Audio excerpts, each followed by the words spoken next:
നമസ്കാരം. നേരം വൈകുന്നേരത്തിലേക്ക് എല്ലാ പ്രേക്ഷകർക്കും സ്വാഗതം. ജാതി മനസ്സിന്റെ ഒരു അവസ്ഥയും രോഗവുമാണെന്ന് പറഞ്ഞത് ഡോക്ടർ ബി ആർ അംബേദ്കറാണ്. അടൂർ എന്ന വലിയ കലാകാരൻ, അദ്ദേഹത്തിന്റെ പ്രായം, കണ്ട മനുഷ്യർ, ലോകവേദികൾ, പരിചയപ്പെട്ട എല്ലാവരും, അതൊന്നും ആ മനുഷ്യന്റെ കാഴ്ചപ്പാടിനെ മാറ്റിയില്ലെങ്കിൽ അത് അദ്ദേഹത്തിന്റെ മനസ്സിന്റെ തുറന്നു പറച്ചിലുകളാണ്, വാക്കുകളാണ് എന്നേ നമുക്ക് കരുതാൻ കഴിയും. ആ വേദിയിൽ തന്നെ സ്ത്രീ വിരുദ്ധതയ്ക്കെതിരെ, ദളിത് വിരുദ്ധതയ്ക്കെതിരെ ശബ്ദമുയർത്തിയത് പുഷ്പവതി എന്ന ഒരു സ്ത്രീയാണ്. ദേശീയ ചലച്ചിത്ര പുരസ്കാര പ്രഖ്യാപനത്തെ ചോദ്യം ചെയ്തുയരുന്നതും ഉർവശി എന്ന സ്ത്രീയുടെ ശബ്ദമാണ്. ആ ശബ്ദങ്ങളാണ് ഈ വൈകുന്നേരം നമ്മുടെ പ്രചോദനം. തിരുത്തപ്പെടേണ്ടത് തിരുത്തിയേ മതിയാകും. സ്വാഗതം.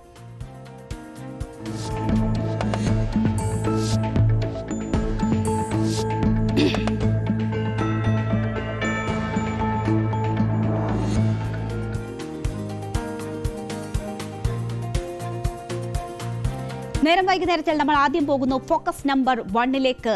സെബാസ്റ്റ്യന്റെ വീട്ടിൽ പരിശോധനകൾ നടക്കുകയാണ്. ആ മണ്ണിനടിയിൽ ഇനിയും എത്ര ജീവൻ എന്ന സംശയം ഉയരുകയാണ്.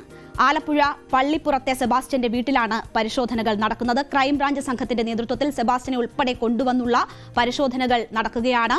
അവിടെ ഇന്ന് നിർണായക വിവരങ്ങൾ ലഭ്യമായിരിക്കുന്നു. മനുഷ്യന്റെ അസ്ഥികൂടത്തിന്റെ ഭാഗങ്ങൾ അവിടെ നിന്ന് കണ്ടെത്തിയിരിക്കുന്നു എന്ന അതിഗുരുതരമായ വിവരം വരികയാണ്. നേരത്തെ ജൈനമ്മയുടെ തിരോധാനത്തിന് ശേഷം നടന്ന തെരച്ചിലുകൾ, അവിടെ മനുഷ്യ ശരീരത്തിന്റെ കത്തിക്കരിഞ്ഞ ഭാഗങ്ങൾ കണ്ടെത്തിയതിൽ തുടങ്ങുന്നതാണ് ദുരൂഹതയുടെ വലിയ തുടക്കം. അവിടെ നിന്നാണ് അതിനുശേഷം നാലോളം സ്ത്രീകളുടെ തിരോധാനവുമായി ബന്ധപ്പെട്ട് സെബാസ്റ്റ്യന്റെ പേര് കൂട്ടിവായിക്കേണ്ടുന്ന സാഹചര്യം സൃഷ്ടിക്കപ്പെട്ടു. ആ 4 സ്ത്രീകളുടെ, ജൈനമേൽ ഉൾപ്പെടെയുള്ള 4 സ്ത്രീകളുടെ തിരോധാനത്തിലും സെബാസ്റ്റ്യന്റെ പങ്ക് നിർണായകമാകുന്ന വിവരങ്ങൾ വരുന്നു. ആ ഘട്ടത്തിലാണ് സെബാസ്റ്റ്യന്റെ പള്ളിപ്പുറത്തെ വീട്ടിൽ വീണ്ടും പരിശോധന നടക്കുന്നത്. അതിൽ നിർണായക വിവരങ്ങൾ ലഭിക്കുന്നത് കത്തിക്കരിഞ്ഞ അസ്ഥികളുടെ ഭാഗങ്ങൾ തന്നെയാണ് ഇപ്പോഴും ലഭിക്കുന്നത്. വളരെ നിർണായകമായ മണിക്കൂറുകളിലൂടെയാണ് ഇപ്പോഴത്തെ തെരച്ചിൽ മുന്നോട്ട് പോകുന്നത്. കാരണം 4 സ്ത്രീകളുടെ തിരോധാനം, ഇതുവരെ നമുക്ക് മുന്നിൽ വന്നത് 4 സ്ത്രീകളുടെ തിരോധാനം. അതുമായി ബന്ധപ്പെട്ടുള്ള അന്വേഷണത്തിൽ വളരെ നിർണായകമാണ് ഇന്ന് ലഭിക്കുന്ന തെളിവുകൾ. ശരണ്യ സ്നേഹജൻ, ഞങ്ങളുടെ പ്രതിനിധി, ഈ കേസുമായി ബന്ധപ്പെട്ട് ഏറ്റവും പുതിയ വിവരങ്ങൾ പ്രേക്ഷകർക്ക് മുന്നിലേക്ക് കൊണ്ടുവന്നത് ശരണ്യ സ്നേഹജനാണ്. ശരണ്യയുടെ സ്റ്റിംഗ് ഓപ്പറേഷൻ ഉൾപ്പെടെ നമ്മൾ ഈ വിഷയത്തിൽ കണ്ടതാണ്. ശരണ്യ നമുക്കൊപ്പം അവിടെ നിന്ന് ചേരുകയാണ്. ശരണ്യ, എന്ത് കുറ്റകൃത്യം ചെയ്താലും പിടിക്കപ്പെടില്ല എന്ന വലിയ ആത്മവിശ്വാസം ഉണ്ടായിരുന്നു ഈ സീരിയൽ കില്ലറായ, അങ്ങനെ നമ്മൾ സംശയിക്കുന്ന സെബാസ്റ്റ്യന്. കഴിഞ്ഞ ദിവസങ്ങളിലൊക്കെ ആത്മവിശ്വാസം നമ്മൾ കണ്ടതാണ്. പക്ഷേ ഇന്ന് മുഖം മറച്ച് മാധ്യമങ്ങൾക്ക് മുന്നിൽ നിന്ന് രക്ഷപ്പെടാൻ ശ്രമിക്കുന്ന ഒരു സെബാസ്റ്റ്യനെ തെളിവെടുപ്പിന് അവിടെ എത്തിച്ചപ്പോൾ നമ്മൾ കാണുകയുണ്ടായി. എന്താണ് ഇപ്പോഴത്തെ അവിടുത്തെ സാഹചര്യം? തെരച്ചിൽ ഇപ്പോഴും തുടരുകയാണോ? സെബാസ്റ്റ്യന്റെ കൊലപാതക പരമ്പരകളുടെ ചുരുളഴിക്കാൻ തുടങ്ങിയോ അന്വേഷണ സംഘം?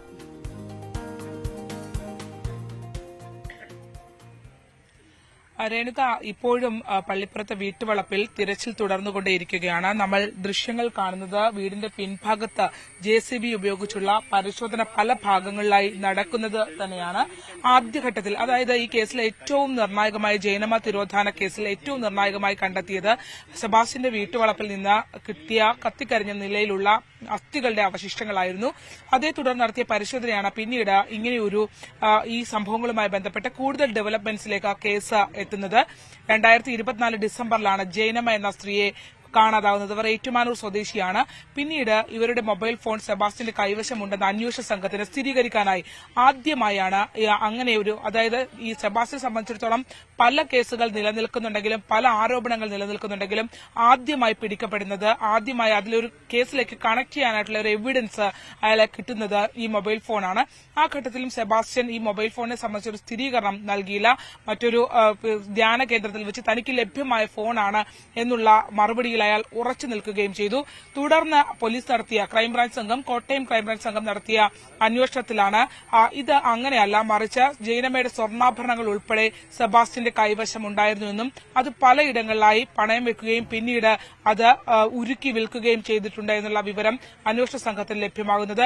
തുടർന്ന് നിരീക്ഷണത്തിലായിരുന്ന ഈ സെബാസ്റ്റ്യന്റെ വീടും പുരയിടവും കോട്ടയത്ത് നിന്നുള്ള ക്രൈംബ്രാഞ്ച് ഡിവൈഎസ്പി സാജൻ സേവന നേതൃത്വത്തിലുള്ള സംഘം ഇവിടെ എത്തി പരിശോധന നടത്തുന്നു. വീടിന്റെ തെക്ക് ഭാഗത്തായി നമ്മൾ ഈ ദൃശ്യങ്ങളൊക്കെ കാണുന്ന ആ ഭാഗത്ത് നിന്ന് മൃതദേഹാവശിഷ്ടങ്ങൾ ലഭ്യമാവുകയും ചെയ്തു. 150ഓളം വരുന്ന കരിഞ്ഞ നിലയിലുള്ള അസ്ഥി കഷ്ണങ്ങളായിരുന്നു അവർക്ക് ലഭ്യമായത്. പിന്നീട് നടത്തിയ പരിശോധനയിൽ സെബാസ്റ്റ്യനുമായി ബന്ധപ്പെട്ട ദുരൂഹമായ നിരവധി കേസുകൾ പോലീസ് പരിശോധിച്ചു എന്നുള്ളതാണ്. പ്രത്യേകിച്ച് 2006 ആലപ്പുഴയിൽ നിന്ന് കാണാതായ ബിന്ദു പത്മനാഭൻ, ഒപ്പം തന്നെ 2012 ഇവിടുന്ന് ഇത് തന്നെ പള്ളിപ്പുറത്തെ ശാസ്താംകവല എന്ന പ്രദേശത്ത് നിന്ന് കാണാതായ ആയിഷ എന്ന സ്ത്രീ, ഒപ്പം തന്നെ 2024 ജൈനമ്മ, ഈ 3 തിരോധാന കേസുകൾ ആലപ്പുഴ കൊല്ലം ക്രൈംബ്രാഞ്ച് സംഘം ഒരുമിച്ച് ചേർന്നാണ് അത്തരമൊരു ഇൻവെസ്റ്റിഗേഷനിലേക്ക് പോയത്. ഇതിൽ ആയിഷയുടെയും ഒപ്പം തന്നെ ബിന്ദു പത്മനാഭന്റെ ബന്ധുക്കൾ ഇതുവരെ എത്തിയിട്ടില്ല. ആയിഷയുടെയും ഒപ്പം ജൈനമ്മയുടെയും ബന്ധുക്കളുടെ DNA സാമ്പിളുകൾ ശേഖരിക്കുകയും ഇവിടെ ലഭ്യമായിട്ടുള്ള അസ്ഥികൾ ആരുടേതാണ് എന്നുള്ളൊരു പരിശോധനയിലേക്ക് കടക്കുകയും ചെയ്തിട്ടുണ്ട്. അതുകൊണ്ട് തന്നെ ഇവിടെ നിന്ന് ലഭിച്ചത് ജൈനമ്മയുടെ അസ്ഥികളാണോ അല്ലെങ്കിൽ മറ്റാരുടേതെങ്കിലും ആണോ എന്നുള്ളൊരു സ്ഥിരീകരണത്തിലേക്ക് അന്വേഷണ സംഘത്തിന് എത്താൻ കഴിഞ്ഞിട്ടില്ല. അതിൽ ശാസ്ത്രീയമായ പരിശോധനകൾ കൂടാതെ അങ്ങനെ അത് കൺഫേം ചെയ്ത് പറയാനും കഴിയാത്തൊരു സാഹചര്യമുണ്ടായി. അതിനിടയിൽ തന്നെ അന്വേഷണ സംഘം മുന്നോട്ട് പോവുകയും നഗരത്തിലെ തന്നെ കുന്നത്ത് ജുവലറി എന്ന് പറഞ്ഞ ജുവലറിയിൽ നിന്നും ചേർത്തല നഗരത്തിലെ ധനകാര്യ സ്ഥാപനത്തിൽ നിന്നും ഈ ജൈനമ്മയുടെ സ്വർണ്ണാഭരണങ്ങൾ സെബാസ്റ്റ്യൻ അവിടെ പണയം വെച്ചു എന്നത് കണ്ടെത്തി. പിന്നീട് ഈ മാല ഉൾപ്പെടെയുള്ള സ്വർണ്ണാഭരണങ്ങൾ അവിടെ നിന്ന് പണയത്തിലെടുക്കുകയും 1,50,000 രൂപയ്ക്ക് നഗരത്തിലെ തന്നെ മറ്റൊരു ജുവലറി, വെങ്കടേശ്വർ ജുവലറി എന്ന ജുവലറിയിൽ കൊണ്ടുവന്ന് ഉരുക്കി വിൽക്കുന്നതിന് വേണ്ടി വിൽക്കുകയും ചെയ്തു. സെബാസ്റ്റ്യൻ നേരിട്ടാണ് എത്തിയെന്നുള്ള സ്ഥിരീകരണമുണ്ടായി. അത് ന്യൂസ് 18 നമ്മൾ പുറത്തുവിടുകയും ചെയ്തു. അതോടൊപ്പം തന്നെ ഈ കേസിൽ ആയിഷ തിരോധന കേസിലെ നിർണായകമായ കേസിലെ ഒരു നിർണായക സാക്ഷി എന്ന് നമുക്ക് പറയാൻ കഴിയുന്ന റോസമ്മ എന്ന വ്യക്തിയുടെ വെളിപ്പെടുത്തലുകൾ ന്യൂസ് 18 പുറത്തുവന്നു. റോസമ്മ ആയിഷയും ഒപ്പം തന്നെ സെബാസ്റ്റ്യനും തമ്മിലുള്ള കൃത്യമായ ബന്ധത്തെക്കുറിച്ച് നമ്മളോട് വിശദീകരിച്ചു എന്നുള്ളതാണ്. ആ ഘട്ടത്തിൽ ഈ കേസുകളുമായി സംബന്ധിച്ചുള്ള വിശദീകരണങ്ങൾ റോസമ്മ വ്യക്തമാക്കുന്നത്, ആയിഷ തന്റെ പുരയിടം തന്റെ പേരിൽ രജിസ്റ്റർ ചെയ്യുന്നതിന് തലേ ദിവസം പണം ആവശ്യമുള്ള ഘട്ടത്തിലാണ് ആ ഞായറാഴ്ച ഈ ആയിഷയെ കാണാതാവുന്നത് എന്നുള്ളതാണ്. അതായത് റിട്ടയർഡ് ജീവനക്കാരിയായിരുന്നു. സ്വന്തമായൊരു സ്ഥലം വാങ്ങുന്നതിന് വേണ്ടി കരുതി വെച്ചിരുന്ന പണം ഉൾപ്പെടെ സെബാസ്റ്റ്യന്റെ കയ്യിൽ ഉണ്ടായിരുന്നു എന്നുള്ള നിർണായക വെളിപ്പെടുത്തൽ റോസമ്മയുടെ ഭാഗത്തു നിന്നുണ്ടായി. അങ്ങനെ ഒരു തിരോധാനം ഉണ്ടാവണമെങ്കിൽ ആ പണം വാങ്ങാനായി പോയ ആയിഷയാണ് എന്നുള്ള വിശദീകരണം അവരുടെ ഭാഗത്തുനിന്നുണ്ടായി. ഇതിൽ തന്നെ ഏറ്റവും ട്വിസ്റ്റ് ആയത് എന്ന് പറയുന്നത് എല്ലാ കേസുകളിലും 3 കേസുകളിൽ ഈ ഒരു സെയിം മോഡസ് തന്നെയാണ് നടന്നിട്ടുള്ളത് എന്നുള്ളതാണ്. കാണാതായ വ്യക്തികളെ കാണാതാകുന്നു. തുടർന്ന് അവരുടെ വീടുകളിലേക്ക് അവരുടെ ഫോണുകളിൽ നിന്നും കോളുകൾ വന്നുകൊണ്ടേയിരുന്നു. കോളുകൾ അറ്റൻഡ് ചെയ്യുമ്പോൾ അത് സൈലന്റ് ആണ്, മിണ്ടാറില്ല. തിരിച്ച് ഓരോ ഘട്ടത്തിലും, അതായത് ബിന്ദു പത്മനാഭന്റെ ബന്ധുക്കളെ വിശ്വസിപ്പിച്ചതുപോലെ തന്നെ ഇവരും എവിടെയൊക്കെയോ ജീവിച്ചിരിപ്പുണ്ടെന്നൊരു തോന്നൽ എല്ലാ വ്യക്തികളിലും ഉണ്ടാക്കുന്ന രീതിയിലേക്ക് പോവുകയും ചെയ്തു. തീർച്ചയായും അത്ര സമർത്ഥമായി കേസ് അന്വേഷണങ്ങളെ വരെ അട്ടിമറിക്കാനുള്ള ഒരു ശ്രമം സെബാസ്റ്റ്യന്റെ ഭാഗത്തു നിന്നുണ്ടായി. ശരണ്യ, ഇപ്പോൾ തെരച്ചിൽ അവിടെ വലിയ ഒരു കോമ്പൗണ്ടിനുള്ളിലാണ് ഈ ഒറ്റപ്പെട്ട നിലയിൽ ഈ വീടുള്ളത്. വളരെ ദുരൂഹത നിറഞ്ഞ പ്രദേശം തന്നെയാണ് അത് കാഴ്ചയിൽ എന്ന് നമുക്കറിയാം. അവിടെ ഒരു കുളം ഉണ്ടായിരുന്നു. ആ കുളം ഇപ്പോൾ വറ്റിച്ച് അതിനുള്ളിൽ പരിശോധന നടത്താനുള്ള നീക്കം അന്വേഷണ സംഘം നടത്തുന്നുണ്ട് എന്ന് തോന്നുന്നു. അതിനു വേണ്ടുന്ന മോട്ടോർ സംവിധാനങ്ങളൊക്കെ അവിടെ എത്തിച്ചു എന്നാണ് മനസ്സിലാക്കുന്നത്. എന്താണ് അന്വേഷണ സംഘത്തിന്റെ നീക്കം? ഈ കുളത്തിൽ വിശദമായ പരിശോധന ഉണ്ടാകുമോ?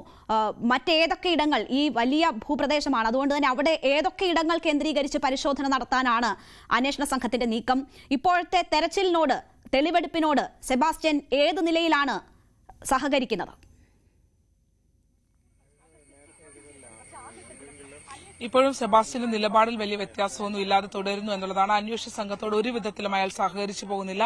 തന്റെ അനാരോഗ്യം അടക്കമുള്ള കാര്യങ്ങൾ തനിക്ക് ഒന്നും അറിയില്ല എന്നുള്ള ഒരു നിലപാടിൽ തന്നെയാണ് അന്വേഷണ സംഘത്തിന്റെ മുന്നിൽ സെബാസ്റ്റ്യൻ നിൽക്കുന്നത് എന്നുള്ളതാണ്. പക്ഷേ എങ്കിൽ പോലും ഈ കേസിനകത്ത് നിർണായകമായ പല വിവരങ്ങളും ലഭ്യമായതുകൊണ്ട് തന്നെ അയാൾക്ക് അങ്ങനെ ഒഴിയാൻ കഴിയുന്നില്ല. പക്ഷേ അതിൽ വിശദമായ ഒരു വിശദീകരണങ്ങളോ അങ്ങനെ ഒന്നും സെബാസ്റ്റ്യന്റെ ഭാഗത്തുനിന്ന് ഉണ്ടാകുന്നില്ല എന്നുള്ളതാണ് വ്യക്തമാകുന്നത്. പക്ഷേ അയാളിൽ നിന്ന് ലഭ്യമാകുന്ന ചെറിയ ചില സൂചനകളുടെ അടിസ്ഥാനത്തിലാണ് ഇവിടെ ഇപ്പോൾ അത്തരത്തിലുള്ള പരിശോധനകൾ നടന്നു വരുന്നത്. പ്രധാനമായും ഇന്ന് നടന്നിട്ടുള്ള രേണുക, ആദ്യം ഈ അസ്ഥികൂടങ്ങൾ കണ്ടെത്തിയ ഭാഗത്ത് നിന്ന് തൊട്ടടുത്തുള്ള ഭാഗത്ത് കുഴിച്ചുള്ള പരിശോധന നടന്നു JCB ഉപയോഗിച്ച്.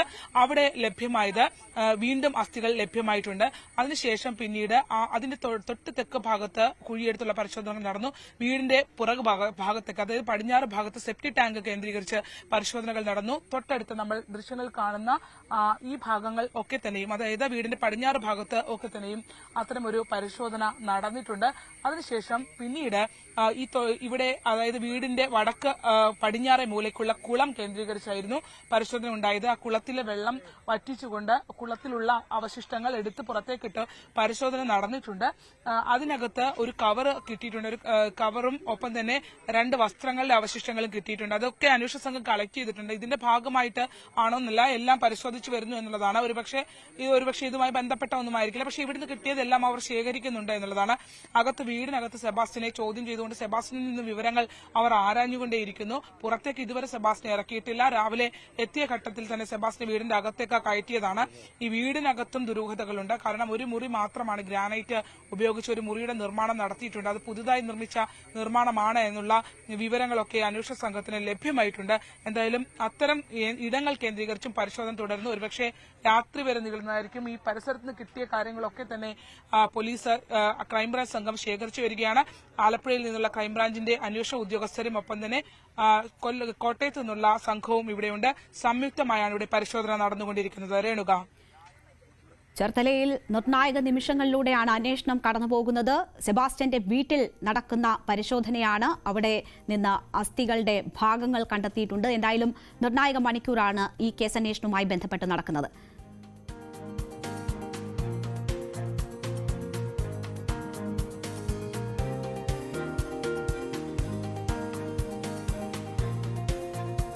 നമ്മൾ ഇനി പോകുന്നത് ഫോക്കസ് നമ്പർ 2 ധർമ്മസ്ഥലയിൽ ദുരൂഹതയുടെ ചുരുളഴിക്കാൻ തെരച്ചിൽ തുടരുകയാണ്. ഇന്ന് തലയോട്ടിയുടെ ഭാഗങ്ങൾ ഉൾപ്പെടെ അസ്ഥികൂട ഭാഗങ്ങൾ വിവിധ സ്ഥലങ്ങളിൽ നിന്ന് കണ്ടെത്തിയെന്ന വലിയ നിർണായകമായ വിവരങ്ങൾ ധർമ്മസ്ഥലയിൽ നിന്നും വരികയാണ്.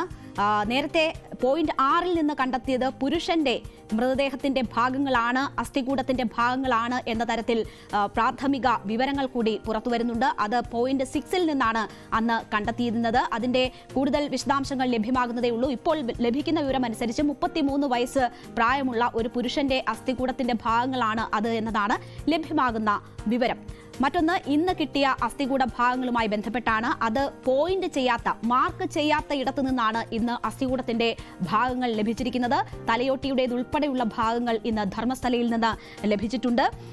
അത് കേസന്വേഷണവുമായി ബന്ധപ്പെട്ട് നിർണായക വിവരങ്ങൾ ലഭ്യമാക്കും എന്നതാണ് മനസ്സിലാക്കുന്നത്. മാത്രവുമല്ല, ആരോപണ വിധേയനായ വ്യക്തിയുടെ സ്വകാര്യ പുരയിടത്തിൽ ഉൾപ്പെടെ പരിശോധന നടത്താനുള്ള നീക്കങ്ങളും SITയുടെ ഭാഗത്തു നിന്നും ഉണ്ടാകുന്നു എന്നാണ് മനസ്സിലാക്കുന്നത്. അപ്പോൾ ധർമ്മസ്ഥലയുമായി ബന്ധപ്പെട്ടും ഇന്ന് വളരെ നിർണായകമായ ഒരു ദിവസമാണ്. അവിടെ തെരച്ചിൽ പുരോഗമിച്ചുകൊണ്ടിരിക്കുകയാണ്. അവിടെ നിന്ന് KB ബൈജു വിവരങ്ങളുമായി ഞങ്ങളുടെ പ്രതിനിധി ചേരുന്നു. KB ബൈജു, ഇന്നും വളരെ നിർണായകമായ ചില വിവരങ്ങൾ ധർമ്മസ്ഥലയിൽ നിന്ന് ലഭിച്ചു എന്നാണ് മനസ്സിലാക്കുന്നത്. അവിടെ അസ്ഥികൂടത്തിന്റെ ഭാഗങ്ങൾ കണ്ടെത്തിയിരിക്കുന്നു, തലയോട്ടിയുടെ ഭാഗങ്ങൾ കണ്ടെത്തിയിരിക്കുന്നു. എന്താണ് നമുക്ക് ഏറ്റവും ഒടുവിൽ ലഭിക്കുന്ന വിവരം? ഈ ആരോപണ വിധേയനായ വ്യക്തിയുടെ വസ്തുവിൽ കൂടി പരിശോധന നീക്കാനുള്ള സാഹചര്യമുണ്ട് എന്ന് മനസ്സിലാക്കുന്നു. അത് സംബന്ധിച്ചുള്ള വിവരങ്ങൾ എന്താണ്? മാത്രവുമല്ല, ഇന്ന് പോയിന്റ് ചെയ്യാത്ത ഇടത്തു നിന്നാണ് ഈ അസ്ഥികൂട ഭാഗങ്ങൾ ലഭിച്ചത് എന്ന് മനസ്സിലാക്കുമ്പോൾ കൂടുതൽ ഇടങ്ങളിലേക്ക് പരിശോധന വ്യാപിപ്പിക്കുകയാണോ SIT?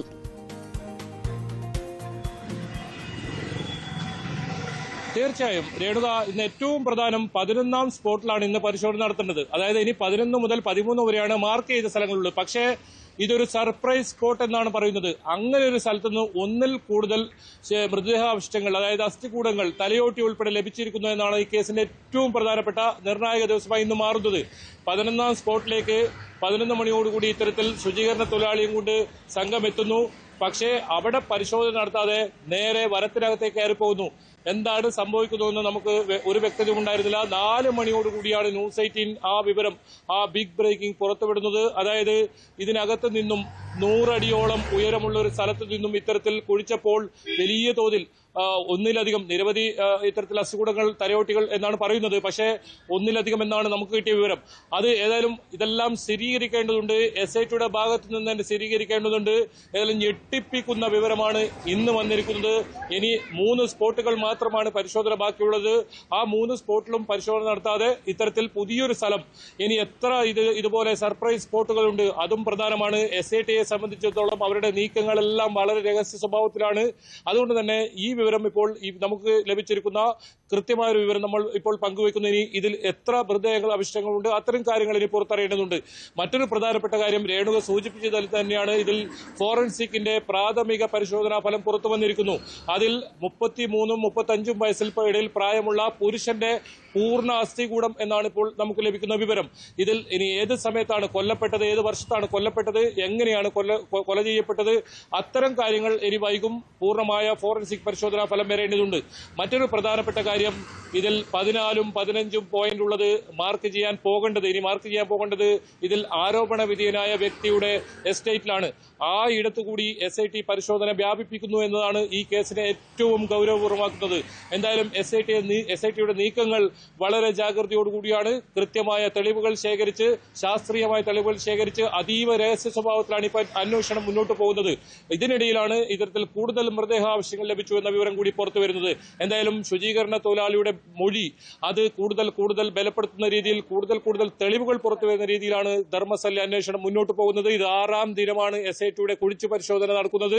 അപ്പോഴേക്കും തന്നെ ഇത്രത്തോളം മൃതദേഹാവശിഷ്ടങ്ങൾ ലഭിച്ചിരിക്കുന്നു. ഇനി അങ്ങോട്ട് ഗ്രൗണ്ട് പെനട്രേറ്റിംഗ് റഡാർ സംവിധാനം കൂടി എത്തുന്നതോടുകൂടി ഈ വനമേഖലകളിലും അതുപോലെ തന്നെ നേത്രാവതി പുഴയോരത്തുമൊക്കെ വ്യാപക പരിശോധന നടത്താനാണ് ഇപ്പോൾ SIT തീരുമാനിച്ചിട്ടുള്ളത്. ഏതായാലും അന്വേഷണം ഊർജിതമായി തന്നെ മുന്നോട്ട് പോകുമെന്ന സൂചനകളാണ് നമുക്കിപ്പോൾ ഇന്ന് ലഭിക്കുന്നത്. ഭക്ഷണം പോലും കഴിക്കാതെയുള്ള പരിശോധനയാണ് ഇന്ന് നടന്നതെന്നാണ് നമുക്ക് മനസ്സിലാക്കുന്നത്.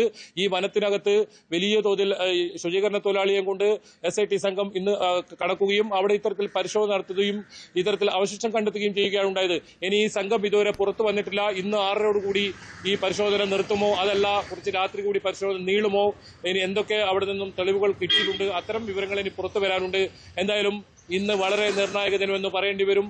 കൂടുതൽ ഞെട്ടിപ്പിക്കുന്ന തെളിവുകൾ ഇന്ന് ധർമ്മസ്ഥലയിൽ നിന്ന് പുറത്തു വന്ന ഒരു ദിവസം കൂടിയാണ്. രേണുക, ഞെട്ടിപ്പിക്കുന്ന വിവരങ്ങളാണ് ധർമ്മസ്ഥലയിൽ നിന്നും പുറത്തുവരുന്നത്. ഇന്ന് വളരെ നിർണായകമായ ഒരു ദിവസം എന്നതാണ് KV ബൈജു സൂചിപ്പിക്കുന്നത്. എന്നത്തെയും പോലെ അതേസമയം തന്നെ ഒരു പക്ഷേ ഇന്ന് തെരച്ചിൽ അവസാനിപ്പിക്കുക ഇല്ല എന്ന കാര്യം കൂടി ബൈജു ചൂണ്ടിക്കാട്ടുന്നു. അങ്ങനെയാണെങ്കിൽ ഇന്ന് തെരച്ചിൽ നീണ്ടുപോകും. അപ്രതീക്ഷിതമായിട്ടാണ്, നേരത്തെ പോയിന്റ് ചെയ്യാത്ത ഇടത്തു നിന്നാണ് ഇന്ന് മൃതദേഹാവശിഷ്ടങ്ങൾ ലഭിച്ചിരിക്കുന്നത്, അസ്ഥികൂടത്തിന്റെ ഭാഗങ്ങൾ ലഭിച്ചിരിക്കുന്നത്. അപ്പോൾ നിർണായക ഘട്ടത്തിലേക്ക് ധർമ്മസ്ഥലയിലെ തെരച്ചിലും മാറുന്നു എന്നതാണ് ഇന്നത്തെ പ്രത്യേകത. എന്തായാലും ഓരോ വിവരങ്ങളും പ്രേക്ഷകരിലേക്ക് അപ്പോൾ എത്തിക്കാൻ KV ബൈജു ധർമ്മസ്ഥലയിൽ തുടരുന്നുണ്ട്. ഈ ആരോപണ വിധേയനായ വ്യക്തിയുടെ വസ്തുവിന്റെ ഭാഗത്തൊക്കെ നടക്കുന്ന തെരച്ചിൽ വളരെ നിർണായകമാകും എന്നതാണ് KV ബൈജു അവിടെ നിന്ന് നൽകുന്ന വിവരം. എന്തായാലും നമുക്ക് കാത്തിരിക്കാം. സത്യം ഒരു നാൾ പുറത്തു വരും എന്ന ചൊല്ല് അന്വർത്ഥമാക്കുകയാണ് ചേർത്തലയിലും ധർമ്മസ്ഥലയിലും ഇപ്പോൾ നടക്കുന്ന തെരച്ചിലുകൾ.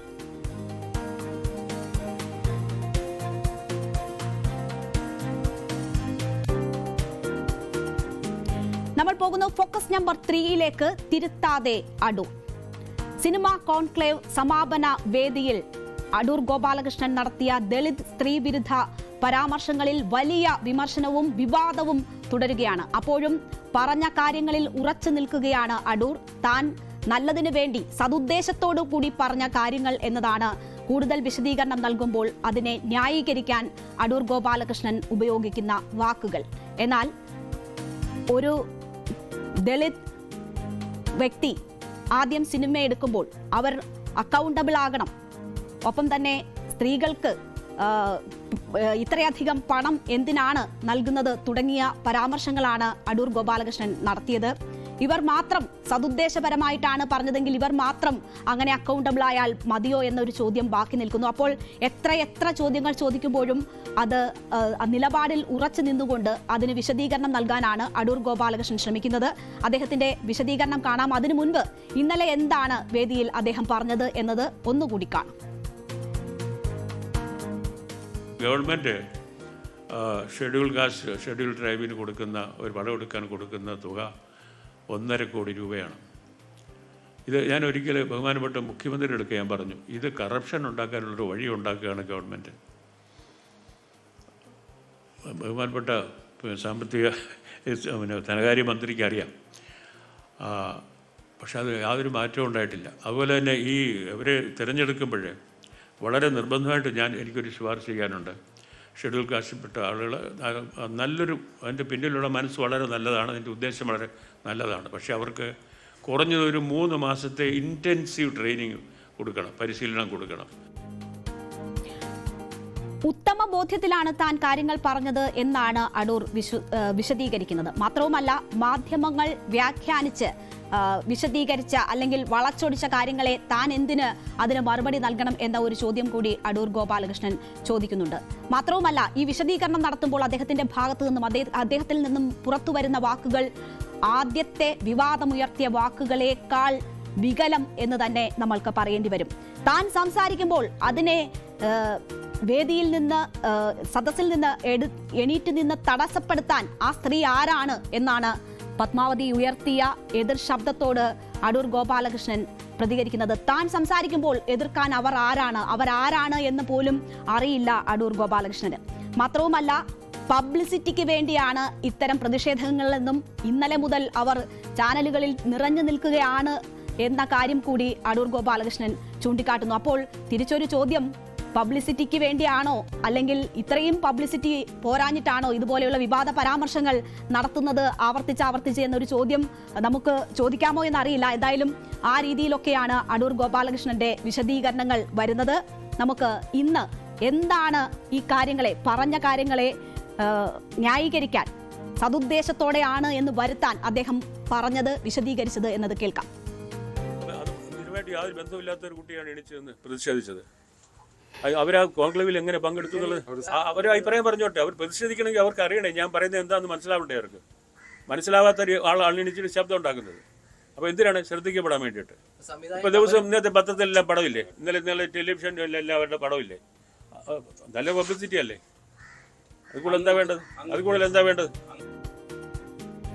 ഇന്നലെ അടൂർ ഗോപാലകൃഷ്ണൻ വേദിയിൽ ഇത് പറയുമ്പോൾ പ്രതീക്ഷയായത് പത്മാവതിയുടെ എതിർപ്പാണ്. ഒപ്പം തന്നെ മന്ത്രി സജി ചെറിയാൻ പിന്നീട് സംസാരിച്ചപ്പോൾ നടത്തിയ തിരുത്തും ഒരു പ്രതീക്ഷയായിരുന്നു. പക്ഷേ ഇന്ന് മാധ്യമങ്ങളെ കാണുമ്പോൾ മന്ത്രിമാർ അല്പം മയപ്പെടുകയാണ്. സജി ചെറിയാനും ഒന്ന് മയപ്പെട്ടു. സതുദ്ദേശത്തോടെ ആയിരുന്നു അടൂർ ഗോപാലകൃഷ്ണന്റെ വാക്കുകളെന്നാണ് ഇന്ന് സജി ചെറിയാൻ പറഞ്ഞത്.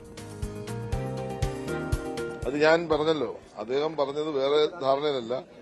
അദ്ദേഹം പറഞ്ഞത് അതിനാവശ്യമായ ട്രെയിനിങ് കൊടുക്കണമെന്ന് അദ്ദേഹം പറഞ്ഞു. അങ്ങനെ ട്രെയിനിങ് കൊടുത്ത് നല്ല സിനിമകൾ ഉണ്ടാകണം. അപ്പോൾ നല്ല സിനിമ ഉണ്ടാകാൻ ട്രെയിനിങ് കൊടുക്കുമെന്ന് ഞാൻ പറഞ്ഞു. ഒപ്പം ഇന്നൊരു സിനിമ എടുക്കണമെങ്കിൽ നല്ല പണം വേണം. അപ്പോൾ അതനുസരിച്ചാണ് ഗവൺമെന്റ് 1.5 കോടി കൊടുക്കുന്നത്. നമ്മളൊരു പാനലുണ്ട്, അവർ തരുന്ന കഥകൾ പരിശോധിക്കാൻ. ആ പരിശോധിച്ച് പാനലുകൾ നൽകുന്ന കഥകളാണ് അപ്രൂവ് ചെയ്യുന്നത്. ആ അപ്രൂവ് ചെയ്യുന്ന സിനിമകളെല്ലാം ഇപ്പോൾ 4 ഇറങ്ങിക്കഴിഞ്ഞു. അത് വളരെ വിജയകരമാണ്, നല്ല സിനിമകളാണ്. അതാണ് പറഞ്ഞത്. അതിന് തെറ്റിദ്ധരിപ്പിക്കുകയൊന്നും വേണ്ട. അതേസമയം വി.എൻ. വാസവനും അടൂർ ഗോപാലകൃഷ്ണനെ അനുകൂലിച്ച് മന്ത്രി വി.എൻ. വാസവനും രംഗത്ത് വന്നു. ദുരുദ്ദേശത്തോടുകൂടിയാണ് അങ്ങനെ പറഞ്ഞതെന്ന് കരുതുന്നില്ല. മാത്രവുമല്ല, വളച്ചൊടിച്ച് വിവാദമാക്കിയതാണ് എന്ന ഒരു കണ്ടുപിടുത്തം കൂടി വി.എൻ. വാസവൻ നടത്തി. ആദരണീയനായ അടൂർ ഗോപാലകൃഷ്ണൻ മറ്റേതെങ്കിലും ദുരുദ്ദേശത്തോടു കൂടി പറഞ്ഞതായി ഞാൻ കണക്കാക്കുന്നില്ല. അദ്ദേഹം ഇന്ന് മലയാള സിനിമയ്ക്ക് അതിനെ ലോകോത്തര നിലവാരത്തിലേക്ക് ഉയർത്തുന്ന രംഗത്ത് അദ്ദേഹം നൽകിയിട്ടുള്ള വിലപ്പെട്ട സംഭാവനകൾ നമുക്കെല്ലാം അറിയാം. ഇന്ന് സിനിമാ ലോകത്തെ ഏറ്റവും പ്രഗത്ഭനും പ്രശസ്തനും പ്രതിഭാശാലിയുമായ സംവിധായകനാണ് അടൂർ ഗോപാലകൃഷ്ണൻ. അദ്ദേഹം ഈ രൂപത്തിൽ പറഞ്ഞത് വ്യത്യസ്തമായൊരു രൂപത്തിൽ നിന്നുകൊണ്ട് തിരിച്ചുവിട്ടതാണോ എന്ന് ഞാൻ സംശയിക്കുന്നു. വിശ്വചലച്ചിത്ര വേദിയിൽ വിഹരിച്ചിട്ട് കാര്യമില്ല, മനസ്സ് നന്നാവണം, മനുഷ്യനാകണം എന്ന ഒരു ഓർമ്മപ്പെടുത്തലാണ് ഇന്നലെ ആർ ബിന്ദു നടത്തിയത്. ആർ ബിന്ദുവിന്റെ ആ നിലപാടിന് മാത്രം ഇന്നും ഒരു മാറ്റമില്ല. നീതി നിഷേധിക്കപ്പെട്ടവർക്ക് അത് ഉറപ്പാക്കാനുള്ള ഉത്തരവാദിത്വം സർക്കാരിനുണ്ട് എന്ന് ആർ ബിന്ദു ഇന്ന് പറയുന്നു. സ്ത്രീകൾക്കും പട്ടികജാതി വിഭാഗങ്ങളിലുള്ളവർക്കും അവരുടെ സർഗാത്മകത പ്രകടിപ്പിക്കുന്നതിന് ആവശ്യമായ ഫണ്ട് സർക്കാർ നൽകുന്നതിൽ തെറ്റില്ല എന്നും ആർ ബിന്ദു ഇന്ന് നിലപാടിൽ ഉറച്ചു നിന്നുകൊണ്ട് സംസാരിക്കുകയാണ്. അതേസമയം അടൂർ ഗോപാലകൃഷ്ണന്റെ ഫ്യൂഡൽ മനസ്ഥിതിയാണ് അദ്ദേഹത്തിന്റെ വാക്കുകളിലൂടെ പുറത്തു വന്നത് എന്നതായിരുന്നു സംവിധായകൻ ഡോക്ടർ ആർ ബിജുവിന്റെ പ്രതികരണം. അദ്ദേഹം രൂക്ഷ ഭാഷയിൽ ഇന്നും അടൂർ ഗോപാലകൃഷ്ണനെ വിമർശിച്ചു. ഇറങ്ങിയ സിനിമകളൊക്കെ മെച്ചപ്പെട്ടതായിരിക്കെ, ഇറങ്ങിയ സിനിമകൾ ഒരു പ്രോസസ്സിൽ കൂടി വളരെ സുതാര്യമായി തിരഞ്ഞെടുത്തതായിരിക്കെ, യോഗ്യതയുള്ളവർക്ക് കൊടുത്തതായിരിക്കെ, ഇതിനകത്തൊരു വിചിന്തനം വേണം എന്ന് പറയുന്നത് സ്വാഭാവികമായിട്ടും ഇത്തരം ആൾക്കാർക്ക് അങ്ങനെ ഒരു സിനിമയുള്ള കഴിവൊന്നുമില്ല. അവർക്ക് ട്രെയിനിങ് ഒക്കെ കൊടുത്താലേ വനിതകളും ഇവിടുത്തെ ദളിത് വിഭാഗത്തിലുള്ള ആൾക്കാർക്കും ഒക്കെ എന്തെങ്കിലും ചെയ്യാൻ സാധിക്കുകയുള്ളൂ. ഞങ്ങളൊക്കെ ട്രെയിൻ ചെയ്താൽ മാത്രമേ ഇവർക്ക് എന്തെങ്കിലും ആകാൻ പറ്റുള്ളൂ എന്നുള്ളൊരു കണ്ണാടി വെച്ച് കാണുന്നതുകൊണ്ടാണെന്നാണ് എനിക്ക് തോന്നുന്നത്. സിനിമാ മേഖലയിൽ നിന്ന് വരുന്ന പ്രതികരണങ്ങളിൽ അനുകൂലിച്ചും പ്രതികൂലിച്ചുമുള്ള പ്രതികരണങ്ങളുണ്ട്. രൂക്ഷ വിമർശനമുയർത്തി രംഗത്ത് വരുന്ന ഡോക്ടർ ബിജുവിനെ പോലെയുള്ളവരുടെ വാക്ക് കേൾക്കുമ്പോൾ VC അഭിലാഷിനെ പോലെയുള്ളവർ അത് സതുദ്ദേശത്തോടുകൂടി പറഞ്ഞതാണ് എന്ന് തന്നെ ഇപ്പോഴും വിശ്വസിക്കുന്നു. മാത്രവുമല്ല, മാധ്യമങ്ങൾ വളച്ചൊടിച്ചതാണ് എന്നും പറയുന്നു. വളരെ വിഷമത്തോടു കൂടി പറയട്ടെ, ഈ ഒരു കോൺക്ലേവിന്റെ വലിയ വിജയത്തെ മാധ്യമങ്ങളിലേക്ക് എത്തിക്കുന്നതിന് മുമ്പ് ഒരുതരം ഒരു നിഗൂഢ ഉദ്ദേശത്തോടു കൂടി എന്ന് തോന്നുന്ന വിധത്തിൽ വഴിതെറ്റിച്ച് വിട്ടതാണ് ഈ ഒരു വാർത്തകളിലൂടെ വഴിതെറ്റിച്ച് വിട്ടതാണെന്നാണ് എന്റെ ഒരു വിലയിരുത്തൽ. കാരണം എനിക്കത് കേട്ടിട്ട് ഒന്നാമതായിട്ട് ഈ KR നാരായണൻ ഇൻസ്റ്റിറ്റ്യൂട്ടിലെ വിഷയവുമായി ബന്ധപ്പെട്ട് അടൂർ സാറ് മുമ്പ് നടത്തിയിട്ടുള്ള ചില പ്രസ്താവനകൾ, ശങ്കർ റാമിനെ അദ്ദേഹം നോബൽ ഫാമിലിയിൽപ്പെട്ട ഒരാൾ എന്ന് വിശേഷിപ്പിച്ചതൊക്കെ. അടൂർ ഗോപാലകൃഷ്ണനെതിരെ കേസെടുക്കണമെന്നാവശ്യപ്പെട്ട് പരാതി നൽകിയിട്ടുണ്ട് ദളിത് ആക്ടിവിസ്റ്റ് ദിനു വെയിൽ. മാത്രവുമല്ല, വിഷയത്തിൽ പട്ടികജാതി പട്ടികവർഗ കമ്മീഷൻ റിപ്പോർട്ട് തേടിയിട്ടുണ്ട് എന്ന വിവരമുണ്ട്. 10 ദിവസത്തിനകം റിപ്പോർട്ട് നൽകാനാണ് ആവശ്യപ്പെട്ടിരിക്കുന്നത്. സതുദ്ദേശപരം എന്ന് പറഞ്ഞ് ഇതിനെ ന്യായീകരിക്കുന്നവർ എന്തുകൊണ്ട് ഈ സതുദ്ദേശം അഴിമതിയുടെ നിഴലിലായി പോകുമോ ആ പണം എന്ന സതുദ്ദേശം മറ്റുള്ളവരുടെ കാര്യത്തിൽ കാണിക്കുന്നില്ല? പരിശീലനം എന്തുകൊണ്ട് മറ്റു വിഭാഗങ്ങളിലുള്ള സിനിമാക്കാർക്ക് വേണ്ട തുടങ്ങിയ കാര്യങ്ങളിൽ മറുപടി പറയണം. അതല്ലാത്ത വിധത്തിൽ വ്യാഖ്യാനിക്കപ്പെട്ടാൽ ഇത് ദളിത് സ്ത്രീ വിരുദ്ധ പ്രസ്താവനയായി മാത്രമേ കാണാൻ കഴിയൂ.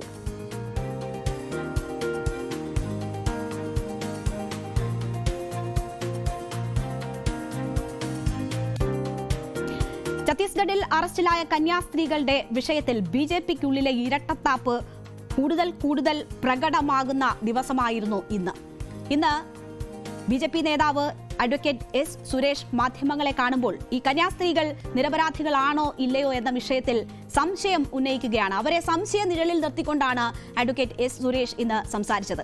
മാത്രവുമല്ല, രാജീവ് ചന്ദ്രശേഖർ ഇവരെ നിരപരാധികളാണ് എന്ന തരത്തിൽ പലതവണ വ്യാഖ്യാനിച്ചിട്ടുള്ളതാണ്, അദ്ദേഹം പ്രസ്താവന നടത്തിയിട്ടുള്ളതാണ്. അക്കാര്യത്തെക്കുറിച്ച് ചോദിക്കുമ്പോൾ അത് വളരെ നിഷ്കളങ്കമായി സംസ്ഥാന അധ്യക്ഷൻ പറഞ്ഞ വാക്കുകളാണ് എന്ന് വിശദീകരിക്കുക കൂടി ചെയ്യുകയാണ് അഡ്വക്കേറ്റ് S. സുരേഷ്.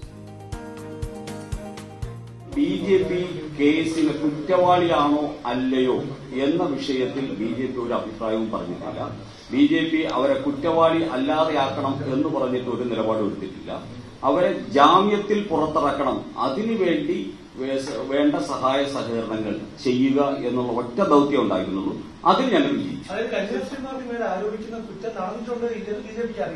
അത് കോടതിയില്ലേ, കോടതിയിൽ ഇരിക്കുന്ന കേസ് കോടതിയിലെ പരിഗണിക്കേണ്ടത്.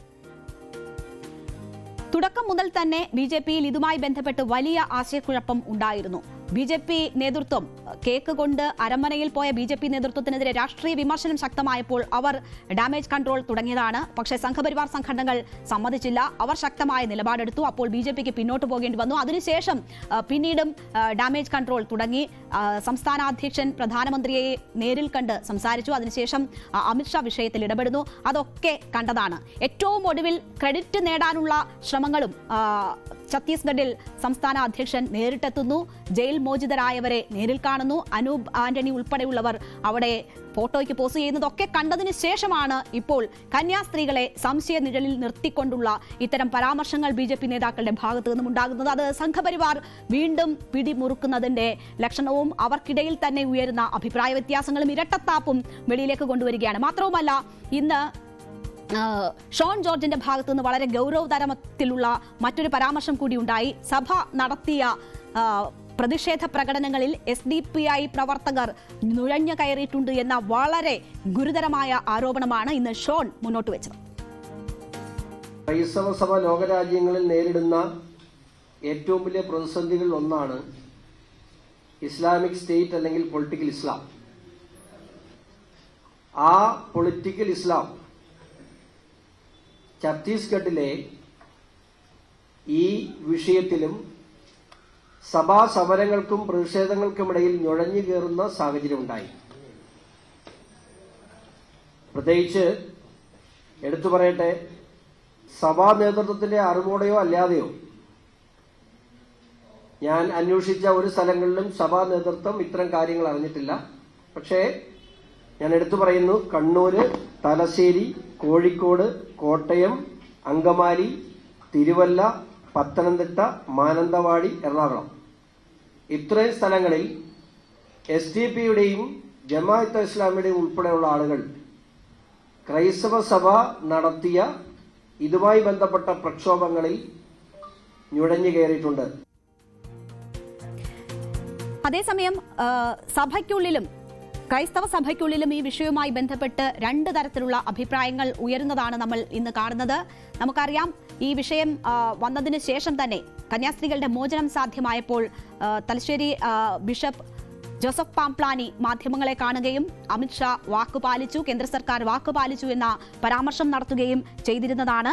സംസ്ഥാന സർക്കാരിന്റെ എതിർപ്പിനെ മറികടന്ന് കേന്ദ്ര സർക്കാരിന്റെ ഭാഗത്തു നിന്ന് കാര്യമായ ഇടപെടൽ ഉണ്ടായി എന്നാണ് അദ്ദേഹം പറഞ്ഞത്. പ്രധാനമന്ത്രി നരേന്ദ്രമോദിയും ആഭ്യന്തരമന്ത്രി അമിത്ഷായും എടുത്ത നിലപാടിനെ അങ്ങേയറ്റം ശ്ലാഘിക്കുന്നു എന്നും മാർ ജോസഫ് പാംപ്ലാനി പറഞ്ഞിരിക്കുകയാണ്. എന്നാൽ ഈ പാംപ്ലാനിയെ തള്ളി പറഞ്ഞിരിക്കുകയാണ് ഇരിങ്ങാലക്കുട രൂപത അധ്യക്ഷൻ മാർ പോളി കണ്ണൂക്കാടൻ.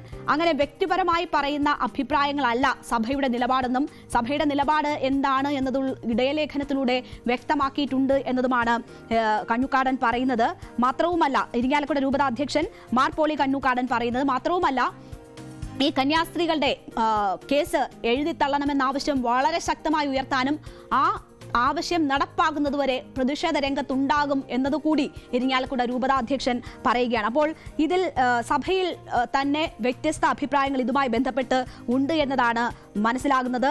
സഭയ്ക്ക് വ്യക്തമായ രാഷ്ട്രീയമുണ്ട് എന്ന് ഇരിങ്ങാലക്കുട രൂപത അധ്യക്ഷൻ പറയുന്നുണ്ട്. എന്നാൽ അത് കക്ഷി രാഷ്ട്രീയമല്ല. സഭയുടെ നിലപാട് പറയേണ്ടത് സഭാ അധ്യക്ഷന്മാരാണ്. വ്യക്തിപരമായ അഭിപ്രായങ്ങൾ സഭയുടെ അഭിപ്രായമല്ലെന്നുമാണ് അദ്ദേഹം വിശദീകരിച്ചത്. കന്യാസ്ത്രീകൾക്കെതിരായ കുറ്റപത്രം റദ്ദാക്കണം, കേസ് പിൻവലിക്കണം എന്നത് അദ്ദേഹം ആവശ്യപ്പെടുന്നു. മനുഷ്യക്കടത്തും മതപരിവർത്തനവും ആരോപിച്ച് ഭാരതത്തിലെ മുഴുവൻ ക്രൈസ്തവരെയും നിയന്ത്രിക്കാനുള്ള രാഷ്ട്രീയ അജണ്ടയാണ് നടന്നതെന്നും അത് മിഷണറി പ്രവർത്തനങ്ങളെ നിയന്ത്രിക്കാനും ന്യൂനപക്ഷങ്ങളെ ബലം പ്രയോഗിച്ച് അടിച്ചമർത്താനുമുള്ള നീക്കം ആണെന്നും അത് മുളയിലെ നുള്ളണം എന്നതുമായിരുന്നു ഇരിങ്ങാലക്കുട രൂപത പുറത്തിറക്കിയ ഇടയലേഖനത്തിൽ പറഞ്ഞിരുന്നത്. അപ്പോൾ ആ നിലപാടാണ് സഭയുടെ നിലപാട് എന്നത് രൂപത അധ്യക്ഷൻ പറയുകയാണ്. പാംപ്ലാനി, നമുക്കറിയാം, റബ്ബറിന്റെ വില കൂടുകയാണ് എങ്കിൽ വോട്ട് നൽകും എന്ന തരത്തിലുള്ള സന്ദേശം നേരത്തെ നൽകിയിരുന്നതാണ്. പക്ഷേ ന്യൂനപക്ഷങ്ങൾ വേട്ടയാടുന്ന സാഹചര്യത്തിൽ വളരെ ശക്തമായ പ്രതിഷേധവുമായി കന്യാസ്ത്രീകളുടെ മോചനം എന്ന ആവശ്യത്തിന് തലശ്ശേരി രൂപത അധ്യക്ഷൻ ഉൾപ്പെടെ പ്രത്യക്ഷ സമരത്തിൽ ഏർപ്പെടുന്നത് കണ്ടതാണ്. പക്ഷേ അതിനുശേഷം നടത്തിയ മയപ്പെടുത്തൽ അത് വ്യക്തിപരമാണ്, പാംപ്ലാനിയുടെ സ്വന്തം അഭിപ്രായമാണ്, അത് സഭയുടെ അഭിപ്രായമല്ല എന്ന സന്ദേശമാണ് ഇരിങ്ങാലക്കുട രൂപത അധ്യക്ഷൻ നൽകുന്നത്. അപ്പോൾ സഭയ്ക്കുള്ളിലും BJPയോട് സ്വീകരിക്കേണ്ട സമീപനത്തിന്റെ കാര്യത്തിൽ വ്യത്യസ്ത അഭിപ്രായങ്ങൾ ഉണ്ട് എന്നതാണ് ഈ രണ്ട് തരത്തിലുള്ള അഭിപ്രായങ്ങൾ സൂചിപ്പിക്കുന്നത്. എന്തായാലും കേരള രാഷ്ട്രീയത്തിൽ ഒരു നിർണായക സംഭവമായി ഈ കന്യാസ്ത്രീകളുടെ അറസ്റ്റ് മാറും. അത് വരുന്ന തെരഞ്ഞെടുപ്പുകളിൽ പ്രതിഫലിക്കും എന്നത് ഉറപ്പാണ്. BJP ആ വിഷയം എങ്ങനെ കൈകാര്യം ചെയ്യണമെന്ന ആശയക്കുഴപ്പത്തിലും അവരുടെ ഇരട്ടത്താപ്പ് പുറത്തു വരുന്ന സാഹചര്യത്തിലുമാണ് നിൽക്കുന്നത്. അതേപോലെ തന്നെ സഭയ്ക്കുള്ളിലും ഈ വിഷയവുമായി ബന്ധപ്പെട്ട് ചില ഭിന്നാഭിപ്രായങ്ങൾ നിലനിൽക്കുന്നു.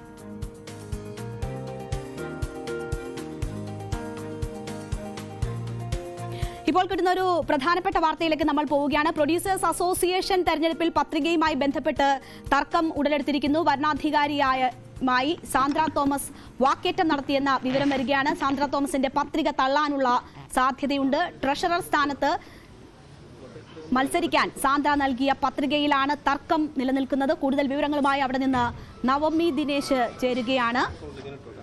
നവമി, അല്പസമയത്തിനകം ചേരും. നമുക്കറിയാം, പത്രിക നൽകാൻ സാന്ദ്ര തോമസ് വരുന്നത് തന്നെ ഒരു പ്രതിഷേധ രൂപവുമായാണ്. പർദ്ദ ധരിച്ചുകൊണ്ടാണ് അവിടേക്ക് സാന്ദ്ര എത്തിയത്. ഇപ്പോൾ സാന്ദ്രയുടെ പത്രിക തള്ളുന്ന സാഹചര്യത്തിലേക്ക് കാര്യങ്ങൾ നീങ്ങുന്നു എന്നതാണ് നമ്മൾ മനസ്സിലാകുന്നത്. ഇന്ന് നാമനിർദ്ദേശ പത്രിക പിൻവലിക്കാനുള്ള അവസാന സമയമാണ്. ആ സമയം എത്തുമ്പോഴാണ് പത്രിക സൂക്ഷ്മ പരിശോധനയ്ക്ക് ശേഷം ഇപ്പോൾ പത്രിക തള്ളുന്നു എന്നൊരു സാഹചര്യത്തിലേക്ക് കാര്യങ്ങൾ എത്തുന്നത്. നവമി ദിനേശ് വിവരങ്ങളുമായി ചേരുകയാണ്.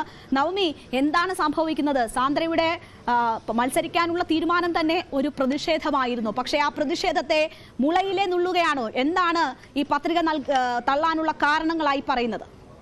രേണുക, ഇപ്പോൾ പ്രൊഡ്യൂസേഴ്സ് അസോസിയേഷന്റെ ഓഫീസിൽ ഈ സൂക്ഷ്മ പരിശോധന നടക്കുകയാണ്. ഈ സ്ഥാനാർത്ഥിയായി മത്സരിക്കാൻ ആളുകൾ നൽകിയ, നിർമ്മാതാക്കൾ നൽകിയ നാമനിർദ്ദേശ പത്രികയുടെ സൂക്ഷ്മ പരിശോധന നടത്തുകയാണ്. അതിനിടയിലാണ് ട്രഷറർ സ്ഥാനത്തേക്കും പ്രസിഡന്റ് സ്ഥാനത്തേക്കുമാണ് സാന്ദ്ര തോമസ് മത്സരിക്കുന്നത്. ഇപ്പോൾ ട്രഷറർ സ്ഥാനത്തേക്കുള്ള നാമനിർദ്ദേശ പത്രിക പരിശോധിക്കുമ്പോഴാണ് ഈ പ്രൊഡ്യൂസേഴ്സ് അസോസിയേഷന്റെ, അതായത് ബൈലോ പ്രകാരം ഒരു നിർമ്മാതാവ് 3 സിനിമ വേണം നിർമ്മിക്കാൻ.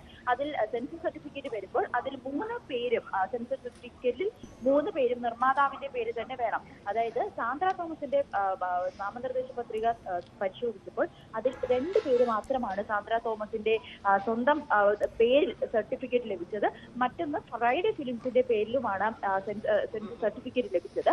അത് പിന്നീട് വിജയബാബുവുമായി തർക്കമുണ്ടാകുകയും അതിൽ നിന്നും സാന്ദ്ര തോമസ് പിന്മാറുകയും ചെയ്തിരുന്നു. അങ്ങനെ 3 സിനിമ എന്ന് ഉള്ളതിൽ 2 എണ്ണം മാത്രമാണ് സാന്ദ്ര തോമസിന്റെ പേരുള്ളത്. ഒന്നിൽ ഫ്രൈഡേ ഫിലിംസിന്റേതായതിനാൽ സാന്ദ്ര തോമസിന് മത്സരിക്കാൻ അർഹതയില്ല എന്നാണ് ട്രഷറർ. ശരി നവമി, ഞാൻ നവമിയിലേക്ക് തിരിച്ചെത്താം. ഇതാണ് ആ തർക്കത്തിന്റെ വാക്കേറ്റത്തിന്റെ ദൃശ്യങ്ങൾ. സാന്ദ്ര തോമസ് മത്സരിക്കാനുള്ള അവകാശത്തിന് വേണ്ടി ഭരണാധികാരികളുമായി വാക്കുതർക്കത്തിൽ ഏർപ്പെടുന്ന ദൃശ്യങ്ങൾ. നിഷ്പക്ഷമായിട്ടാണെങ്കിൽ സാർ എങ്ങനെ ഇങ്ങനെ ഒരു തീരുമാനം എടുക്കുന്നത്? നിഷ്പക്ഷത ഇല്ലായ്മയുടെ ഏറ്റവും വലിയ തെളിവാണ് സാർ 25 വർഷമായിട്ട് അല്ലേ? അതില്ല എന്നുള്ള കാര്യം അവർക്ക് ഇൻഫ്ലുവൻസ് ചെയ്യാൻ പറ്റുന്ന ഒരാളായതുകൊണ്ടല്ലേ സാർ 25 വർഷമായിട്ട്? ഇവിടെ മാത്രമല്ല, ഇതിനേക്കാളും വലുതാണ് ഫിലിം ചേംബർ ഓഫ് കോമേഴ്സ്. എല്ലായിടത്തും ഇരിക്കുന്നത് ഇവര് തന്നെയല്ലേ?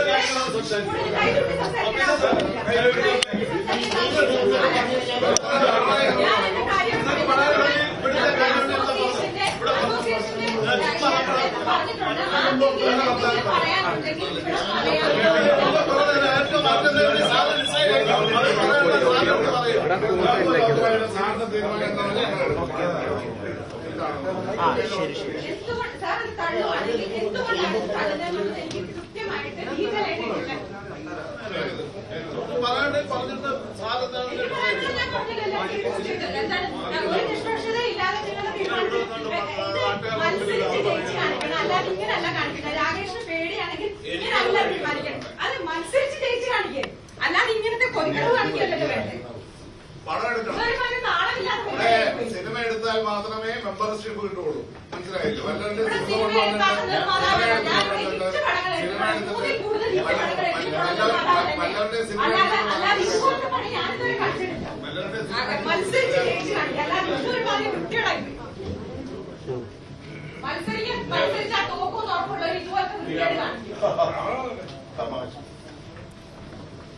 പലവരുടെയും സിനിമ കൊണ്ടുവന്നിട്ട് മത്സരിക്കാൻ ശ്രമിക്കരുത് തുടങ്ങിയ പരിഹാസങ്ങളാണ് അവിടെ നിന്നും ഉണ്ടാകുന്നത്. പക്ഷേ അവരുമായി വാക്കുതർക്കത്തിൽ മീൻസ് തൻ്റെ മത്സരിക്കാനുള്ള അവകാശം സംബന്ധിച്ചുള്ള സംസാരങ്ങൾ സാന്ദ്രയുടെ ഭാഗത്തു നിന്നും ഉണ്ടാകുന്നു.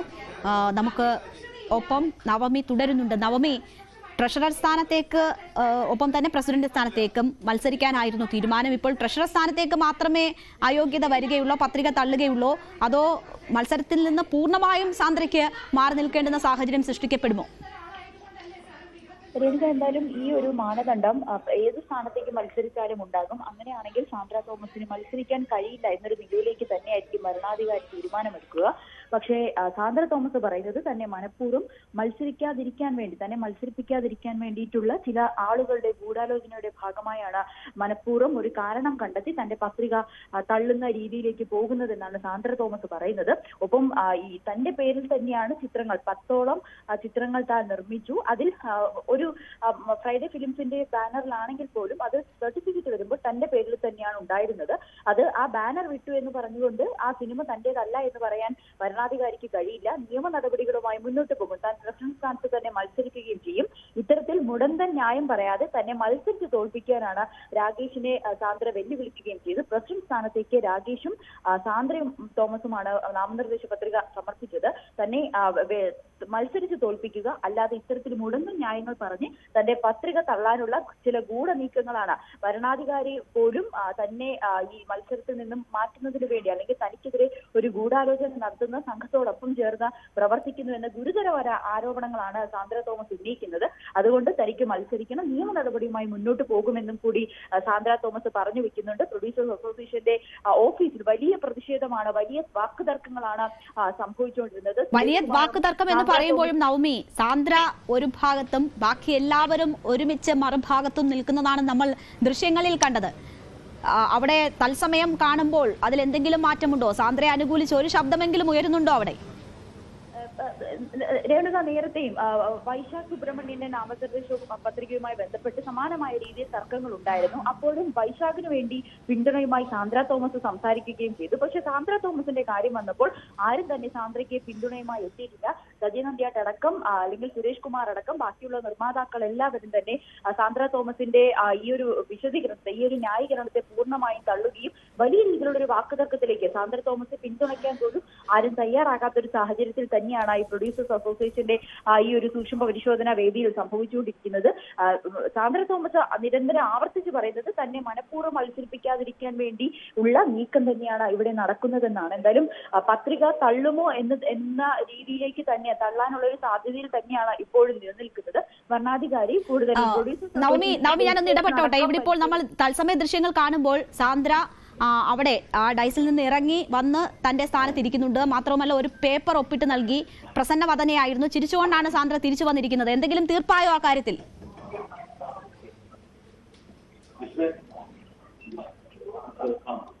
രേണുക, എന്തായാലും അതുമായി ബന്ധപ്പെട്ട നടപടിക്രമങ്ങൾ പുരോഗമിച്ചുകൊണ്ടിരിക്കുകയാണ്. നമുക്ക് അല്പസമയത്തിനുള്ളിൽ തന്നെ ഇതിലൊരു അന്തിമ തീരുമാനം ഉണ്ടാകും. സാന്ദ്ര തോമസ് എന്തായാലും ഇപ്പോൾ വീണ്ടും ഈ വരണാധികാരിയുമായി സംസാരിക്കുകയാണ്. ചില സംശയങ്ങൾ അത് തീർപ്പാക്കുന്നതിന് വേണ്ടിയിട്ടുള്ള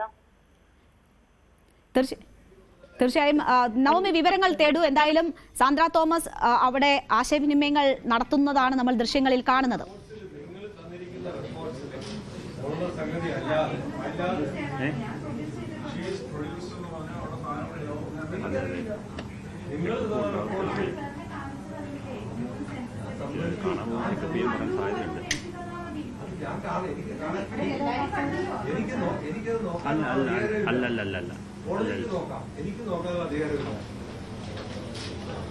ഇല്ല, പ്രശ്നങ്ങൾ തീർപ്പായിട്ടില്ല, തനിക്ക് നോക്കാനുള്ള അധികാരങ്ങളില്ല എന്ന ആദ്യം പറഞ്ഞ ന്യായം തന്നെയാണ് വരണാധികാരി ഇപ്പോഴും മുന്നോട്ട് വെക്കുന്നത്.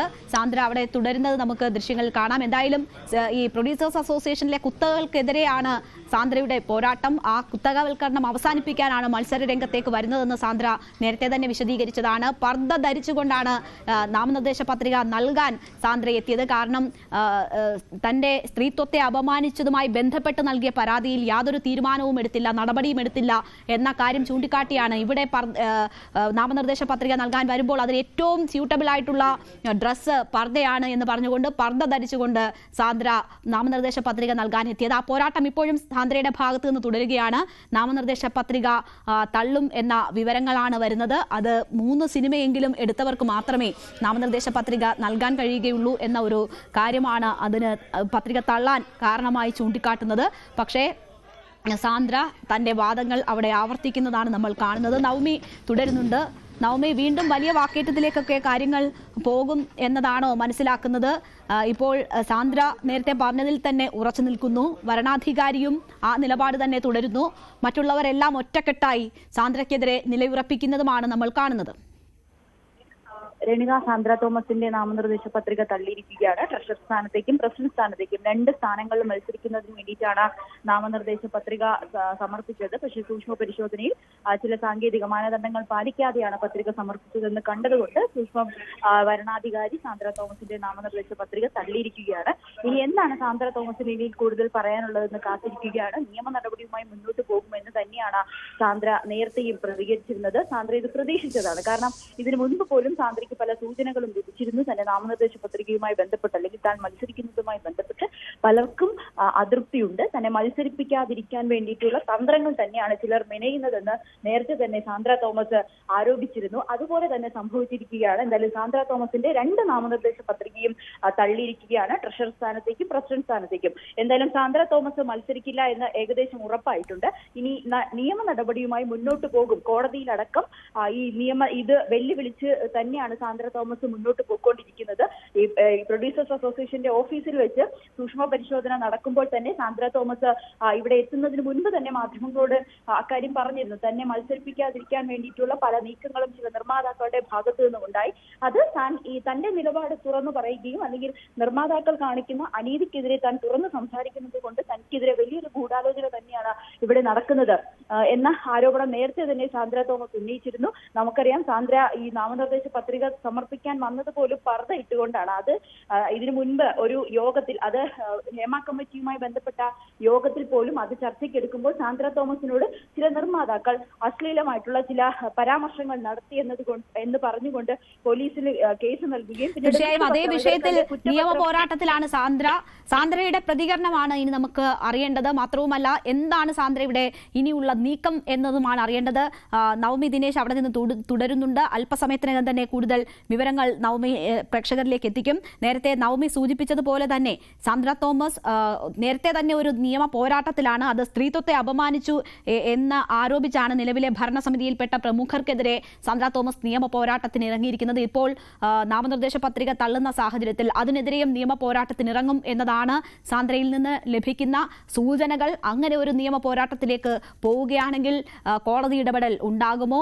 മാത്രവുമല്ല ഈ തെരഞ്ഞെടുപ്പ് തടസ്സപ്പെടുന്ന സാഹചര്യം ഉണ്ടാകുമോ? എന്ത് ഇതിൽ നടക്കും എന്നതൊക്കെ വളരെ നിർണായകമാകും. അതിന് സാന്ദ്രയുടെ ഇനിയുള്ള നീക്കങ്ങളാണ് അറിയേണ്ടത്. മാത്രവുമല്ല ലിസ്റ്റിൻ സ്റ്റീഫനെതിരെ സാന്ദ്ര പറഞ്ഞ കാര്യങ്ങളുമായി ബന്ധപ്പെട്ട് കേസ് നൽകിയിട്ടുണ്ട്. അത് മാനനഷ്ട കേസാണ് നൽകിയിരിക്കുന്നത്. 2 കോടി രൂപ ആവശ്യപ്പെട്ടുള്ള മാനനഷ്ട കേസാണ് നൽകിയിരിക്കുന്നത്. തമിഴ്നാട്ടിലെ വട്ടിപ്പലിശക്കാരിൽ നിന്ന് പണം വാങ്ങി മലയാളത്തിലെ നിർമ്മാതാക്കൾക്ക് നൽകി ലിസ്റ്റിൻ സിനിമയെ നശിപ്പിച്ചു എന്നൊരു ആരോപണം സാന്ദ്ര ലിസ്റ്റിനെതിരെ ഉന്നയിച്ചിരുന്നു. ഇതിലാണ് മാനനഷ്ട കേസ് ലിസ്റ്റിൻ സ്റ്റീഫൻ നൽകിയിരിക്കുന്നത്. 2 കോടി രൂപയുടെ മാനനഷ്ടം ആവശ്യപ്പെട്ടുകൊണ്ടാണ് ആ കേസ് നൽകിയിരിക്കുന്നത്. അങ്ങനെ ഇനിയും ഒരു നിയമ പോരാട്ടത്തിലേക്ക് സാന്ദ്ര പോകുമോ ഇല്ലയോ എന്നതാണ് നമുക്ക് അറിയേണ്ടത്. എന്തായാലും ഇപ്പോൾ സാന്ദ്ര തോമസിന്റെ പത്രിക തള്ളിയിരിക്കുകയാണ്. അത് പ്രസിഡന്റ് സ്ഥാനത്തേക്കും പ്രൊഡ്യൂസേഴ്സ് അസോസിയേഷന്റെ പ്രസിഡന്റ് സ്ഥാനത്തേക്കും ട്രഷറർ സ്ഥാനത്തേക്കും 2 പത്രികകളാണ് സാന്ദ്ര നൽകിയിരുന്നത്. ആ 2 പത്രികകളും തള്ളിയിരിക്കുന്നു. സാങ്കേതിക പിഴവിനെ തുടർന്നാണ്. സാങ്കേതിക പിഴവ് എന്ന് പറഞ്ഞാൽ 3 സിനിമയെങ്കിലും എടുത്തിട്ടുള്ള ആൾക്ക് മാത്രമേ പ്രൊഡ്യൂസേഴ്സ് അസോസിയേഷൻ തെരഞ്ഞെടുപ്പിൽ മത്സരിക്കാൻ കഴിയൂ. പക്ഷേ സാന്ദ്രയുടെ പേരിൽ 2 സിനിമ മാത്രമാണുള്ളത്. ആ ഒരു സാങ്കേതികത്വം ചൂണ്ടിക്കാട്ടിയാണ് ഇപ്പോൾ പത്രിക തള്ളിയിരിക്കുന്നത്. ഇത് അങ്ങനെയല്ല എന്ന പല വാദങ്ങളും സാന്ദ്ര അവിടെ വരണാധികാരിക്ക് മുന്നിൽ വെച്ചു. പക്ഷേ വരണാധികാരി ഇടപെടാൻ തയ്യാറായില്ല. മാത്രവുമല്ല കുത്തകളുടെ കയ്യിലാണ് അസോസിയേഷൻ എന്ന് കുറ്റപ്പെടുത്തിയ സാന്ദ്ര വരണാധികാരിയും എത്ര വർഷമായി ഈ സ്ഥാനം തിരിക്കുന്നു എന്നൊരു ചോദ്യം ഉന്നയിച്ചു. അങ്ങനെ വലിയ വാക്കേറ്റത്തിലേക്ക് കാര്യങ്ങൾ നീങ്ങി. നവമി ദിനേശ് വീണ്ടും ചേരുന്നു. നവമി, എന്തെങ്കിലും കൂടുതലായി അറിയാൻ കഴിഞ്ഞോ? രേണുക, എന്നാലും സാന്ദ്ര തോമസിന്റെ പത്രിക തള്ളിയിരിക്കുന്ന സാഹചര്യം തന്നെയാണ്. ഇനി സാന്ദ്ര തോമസ് നിയമ നടപടികളുമായി മുന്നോട്ട് പോകുമെന്ന നിലപാടിൽ ഉറച്ചു നിൽക്കുകയാണ്. ഇനി അവസാന നിമിഷം കുറച്ചുപേരുടെ പത്രിക കൂടി പരിശോധിക്കേണ്ടതുണ്ട്. അത് ഏകദേശം കഴിഞ്ഞാൽ ഈ സാന്ദ്ര തോമസിന്റെ പ്രതികരണം നമുക്ക് ലഭ്യമാകും. തുടക്കം മുതൽ തന്നെ സാന്ദ്ര തോമസ് ഇക്കാര്യങ്ങൾ ആവർത്തിക്കുന്നുണ്ടായിരുന്നു. തന്റെ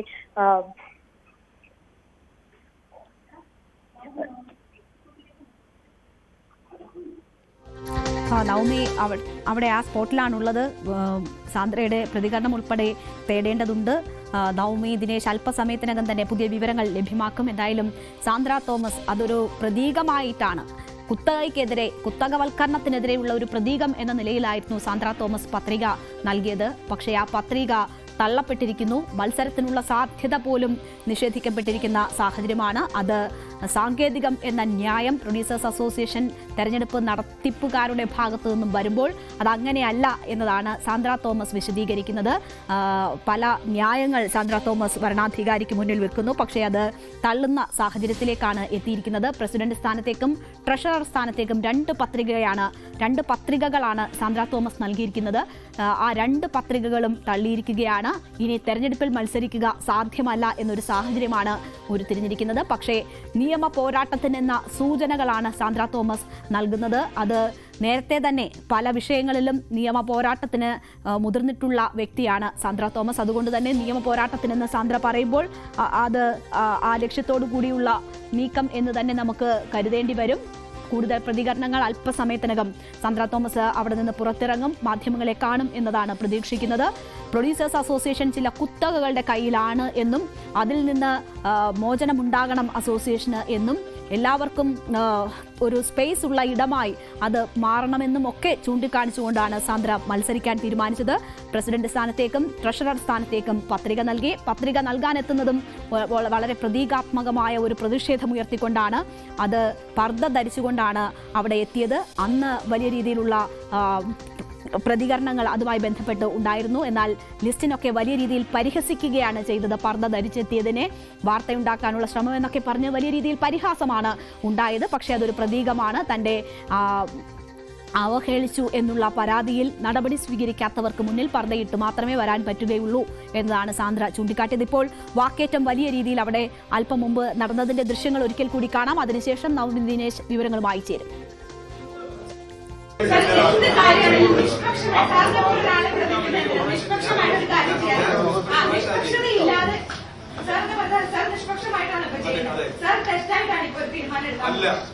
നിഷ്പക്ഷമായിട്ടാണെങ്കിൽ സാർ എങ്ങനെ ഇങ്ങനെ ഒരു തീരുമാനം എടുക്കുന്നത്? നിഷ്പക്ഷത ഇല്ലായ്മയുടെ ഏറ്റവും വലിയ തെളിവാണ് സാർ 25 വർഷമായിട്ടില്ലേ അല്ലേ?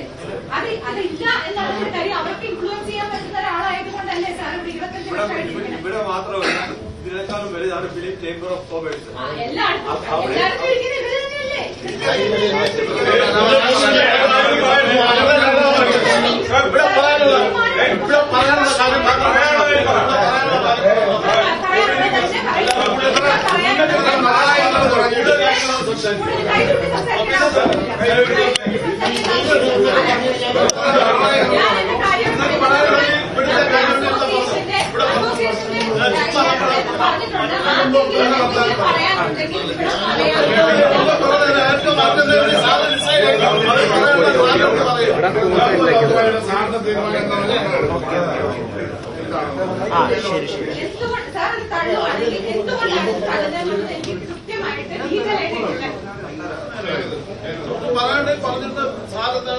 സാന്ദ്രയുടെ 2 പത്രികകളും തള്ളിയിരിക്കുകയാണ്. പ്രൊഡ്യൂസേഴ്സ് അസോസിയേഷൻ പ്രസിഡന്റ് സ്ഥാനത്തേക്കും ട്രഷറർ സ്ഥാനത്തേക്കും മത്സരിക്കാൻ നൽകിയ സാന്ദ്ര തോമസിന്റെ 2 പത്രികകളും തള്ളിയിരിക്കുന്നു.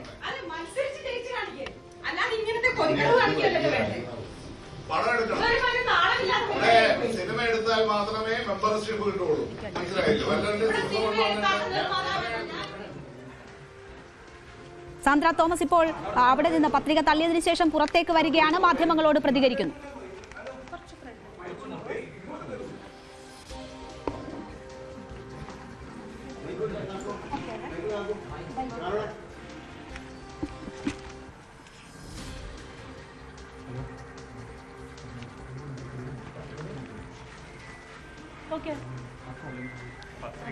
പത്രിക തള്ളിയിരിക്കുകയാണ്. 2 സ്ഥാനങ്ങളിലേക്കുള്ളതാണ്.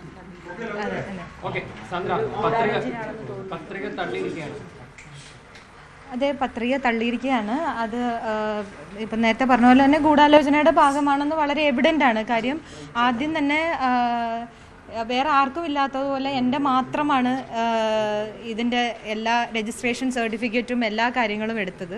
വേറെ ആരുടെയും അങ്ങനൊരു ഇതെടുത്തില്ല. മാത്രമല്ല ബൈലോയിൽ എവിടെയും അങ്ങനെ ഒരു കാര്യം പറയുന്നില്ല. ഇതാണ് ബൈലോ പ്രകാരം 23ാമത്തെ പോയിന്റ് പ്രകാരം ഏതൊരു റെഗുലർ മെമ്പറിനും അവരുടെ പേരിൽ 3 സെൻസർ സർട്ടിഫിക്കറ്റ് കാണിച്ചു കഴിഞ്ഞാൽ അവർക്ക് ഇതിൽ എലിജിബിൾ ആണ് എന്നുള്ളതാണ്. ഇതിനകത്ത് ഒരു കീ പോസ്റ്റിലേക്ക് മത്സരിക്കാൻ എലിജിബിൾ ആണെന്നുണ്ട്. അത് പ്രകാരം എല്ലാ എലിജിബിലിറ്റിയും ഉള്ള ഒരു ആളായിട്ട് പോലും അവർ ഒരു നിയമവിരുദ്ധമായ വഴിയിലൂടെ ഒരു വരണാധികാരിയെ വെച്ച് എൻ്റെ പത്രിക തള്ളുകയാണ് ഉണ്ടായത്. അത് ഒരു ജനാധിപത്യ രീതി ആ മാർഗത്തിലൂടെ എന്നെ തോൽപ്പിക്കാൻ പറ്റില്ല എന്നവർക്ക് ഉറപ്പായതുകൊണ്ടാണ്. ശരിക്കും പറഞ്ഞാൽ മത്സരിച്ച് ജയിച്ച് കാണിച്ചു തരികയാണ് ഇവർ ചെയ്യേണ്ടത്. അതിന് പകരം അങ്ങനെ ജയിക്കാൻ പറ്റില്ല എന്ന് ഉറപ്പായപ്പോൾ ഇങ്ങനൊരു ഭരണാധികാരിയെ, ഇതൊരു അനധികൃതമായ അപ്പോയിൻമെൻ്റ് ആണ് ഈ ഭരണാധികാരിയുടെ പോലും. അത് ഞാൻ കോടതിയിൽ ചാലഞ്ച് ചെയ്തിട്ടുള്ളൊരു കാര്യം കൂടിയാണ്. അതിനെപ്പറ്റി ഞാൻ കൂടുതൽ പറയുന്നില്ല. പക്ഷേ ഇത് തീർത്തും മാത്രമല്ല, നിങ്ങളെല്ലാവരും ഇവിടെ കണ്ടതാണ്. അവിടെ അസോസിയേഷനിലെ ആസ്ഥാന ഗുണ്ടകളുടെ ശ്രീ സിയാദ് ഖോക്കറും ശ്രീ സുരേഷ് കുമാറും അവരുടെ ഗുണ്ടായിസവും നിങ്ങൾ കണ്ടതാണ്. അപ്പം ഇതാണ് പ്രൊഡ്യൂസേഴ്സ് അസോസിയേഷൻ എന്ന് എല്ലാവരും മനസ്സിലാക്കി വെക്കണം. 2 സ്ത്രീകളാണ് ഞങ്ങളൊരു നോമിനേഷൻ അവരുടെ കീ പോസ്റ്റിലേക്ക് കൊടുത്തതിന് ഞാനിവിടെ 2 സിനിമകൾ മാത്രമേ ചെയ്തിട്ടുള്ളൂ എന്ന് കേരളത്തിലെ ഒരു മലയാളികൾക്കും പറയാൻ പറ്റില്ല. കാര്യം എൻ്റെ സിനിമകൾ ഹിറ്റായിട്ടുള്ള പേരുള്ള സിനിമകൾ തന്നെ 4-5 എണ്ണം ഉണ്ട്. അപ്പോൾ 9 സിനിമകൾ എൻ്റെ സ്വന്തം പേരിൽ സെൻസർ ചെയ്തിട്ടുള്ള ഒരാളായ എൻ്റെ ഇവിടെ ഓൾറെഡി ഇവിടുത്തെ അസോസിയേഷൻ്റെ രജിസ്റ്റേർഡാണ് എൻ്റെ എല്ലാ സിനിമകളും. എന്നിട്ട് പോലും അതൊന്ന് കാണാൻ പോലും തയ്യാറാവാതെ നോക്കാതെ അദ്ദേഹം റിജക്റ്റ് ചെയ്യുകയാണ് ഉണ്ടായത്. ഇത് തീർത്തും വേദനാജനകമാണ്. മാത്രമല്ല എന്നോടുള്ളൊരു അനീതിയാണ് ഈ കാണിക്കുന്നത്. മറ്റുള്ള ആരെങ്കിലും തടസ്സവാദം ഉന്നയിക്കുന്നതിന് മുമ്പ് തന്നെ റിട്ടേണിംഗ് ഓഫീസർ തന്നെ ആ ഒരു വിഷയം ഓണാക്കുന്നതാണ് കണ്ടത്. അതെ, അങ്ങനെ തോന്നിയിട്ടുണ്ടോ? അതിന്റെ അർത്ഥം റിട്ടേണിംഗ് ഓഫീസർ അവരുടെ ആളാണ് എന്നുള്ളത് വളരെ ക്ലിയർ ആണല്ലോ അതിൽ നിന്ന്. മറ്റാരും പറയുന്നതിനേക്കാൾ മുമ്പ് അദ്ദേഹം തന്നെ പറഞ്ഞു എനിക്ക് എലിജിബിലിറ്റി ഇല്ല. അദ്ദേഹം കാണാൻ പോലും നിന്നില്ല. വേറൊരാളുടെയും ഇത്രയും നോമിനേഷൻസ് അവിടെ നോക്കിയിട്ട് എൻ്റെ മാത്രമാണ് പേപ്പേഴ്സ് എല്ലാം എടുപ്പിച്ചത്. അതിൽ എനിക്ക് മാത്രമാണ് സംശയമുണ്ടോ എന്ന് ചോദിച്ചത്. വേറെ ആർക്കും അങ്ങനെ ഒരു ഇതാണ്. അതിൻ്റെ അർത്ഥം തന്നെ ഇതെല്ലാം പ്രീ പ്ലാൻഡ് ആണെന്നുള്ള കാര്യമാണല്ലോ. ഞാൻ നിങ്ങളുടെ എല്ലാവരുടെയും മുന്നിൽ വെച്ച് തന്നെയാണ് അത് ചോദിച്ചത്. തീർച്ചയായിട്ടും നിയമപരമായി തന്നെ നേരിടും. കാര്യം ഇതൊരു അനീതിയാണ്. ഇവിടെ കോടതി നിയമമൊക്കെ നിലനിൽക്കുന്ന സ്ഥലം തന്നെയല്ലേ. ഇങ്ങനെയൊരു അനീതിക്ക് ഇവർക്കത് ഈ അസോസിയേഷനിൽ വർഷങ്ങളായിട്ട് ഇവർ നടത്തിക്കൊണ്ട് പോരുന്ന കാര്യങ്ങളാണ്. അതിനെ ചോദ്യം ചെയ്യാൻ ആളുകൾ വന്നത് ഇപ്പോഴാണ്. എക്സിക്യൂട്ടീവിലേക്ക് ഞാൻ ഇട്ടിട്ടുണ്ട്. പക്ഷേ ഞാൻ പ്രസിഡൻ്റായിട്ട് തന്നെ മത്സരിക്കാനാണ് എൻ്റെ തീരുമാനം. പ്രസിഡൻ്റായിട്ട് അവരെന്നെ മത്സരിച്ച് തോപ്പിച്ച് കാണിക്കട്ടെ, അല്ലാതെ ഇങ്ങനെയല്ലല്ലോ ചെയ്യേണ്ടത്. രാകേഷിന് ധൈര്യം ഉണ്ടെങ്കിൽ എന്നെ മത്സരിച്ച് തോപ്പിച്ച് കാണിച്ചു തരട്ടെ. അല്ലാതെ ഇങ്ങനെ അവരുടെ ഒരാളെ വെച്ച് വരണാധികാരിയെ വെച്ച് ഒരു നിഷ്പക്ഷനല്ല എന്നതിന് കൃത്യമായ തെളിവാണല്ലോ 25 വർഷമായ ഒരാളിരിക്കുന്നത് തന്നെ. പിന്നെ നമ്മുടെ ബൈലോ പ്രകാരം അങ്ങനെ ഒരു വരണാധികാരിയെ വെക്കാൻ എവിടെയും പറഞ്ഞിട്ടില്ല. കോടതിയെ സമീപിച്ച് ചെയ്യുമ്പോൾ അതിനൊരു കാലതാമസമൊക്കെ ഉണ്ട്. അപ്പൊ അതുകൊണ്ടാണ് അദ്ദേഹം ചോദിച്ച എക്സിക്യൂട്ടീവ് സ്ഥാനത്തേക്കെങ്കിലും അതിനൊരു സർട്ടിഫിക്കറ്റ് പറയുന്നുണ്ട്. അതിലേക്ക് ഉറച്ചു നിൽക്കുന്നുണ്ടോ? ഉണ്ട്. അതിൽ എന്തായാലും ഈ അസോസിയേഷനിൽ കയറുക എന്നുള്ളത് തന്നെയാണ്. അത് ഞാൻ മത്സരിക്കും. അത് ഞാൻ മത്സരിച്ച് തന്നെ കയറും.